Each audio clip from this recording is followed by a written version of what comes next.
Watch. Kourtney Kardashian. Christy Giles' husband is sharing more insight into the model's final hours before her tragic and shocking death.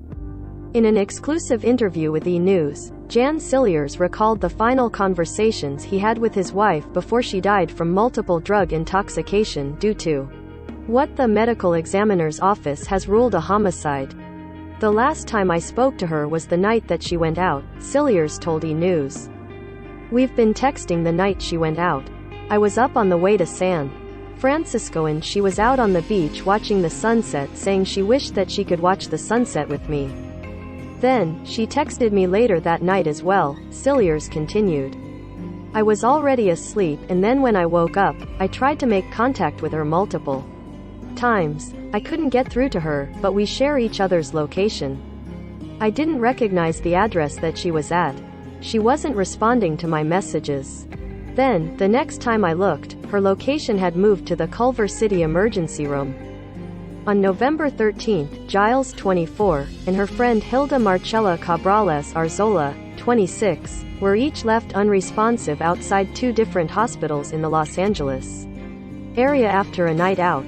While Giles was pronounced dead the night she was left unconscious outside of the Southern California hospital, Cabrales Arzola was found unconscious and in critical condition almost 2 miles away from her friend at the Kaiser Permanente West Los Angeles hospital. She died weeks later on November 24. Both tested positive for multiple drugs in their system, according to the Los Angeles County Medical Examiner Coroner's Office. Giles died with a mixture of cocaine, fentanyl, ketamine and gamma-hydroxybutyrate acid, commonly referred to as GHB, or the date rape drug, found in her system, according to her online records reviewed by E! News. As for Cabrales Arzola, the interior designer died from multiple organ failure and multiple drug intoxication. In December, 3 men, David Pierce, 38, Brant Osborne, 42, and Michael Ansbach, 47, were arrested in connection with the deaths. Pierce was charged with manslaughter and the other two were accused of being accessories to manslaughter.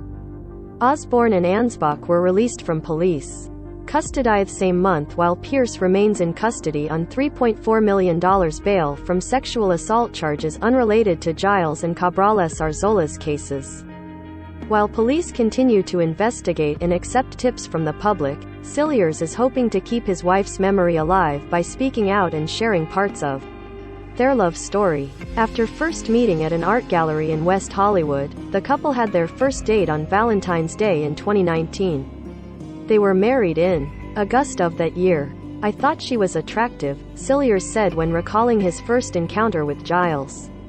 "When I got to speaking with her, I thought she was also very interesting. And then we also ran into each other a few more times within the next couple of weeks, and then I asked her out on a date. The rest was history." According to Cilliers, his wife was planning to re-enroll in school and study psychology in hopes of helping others.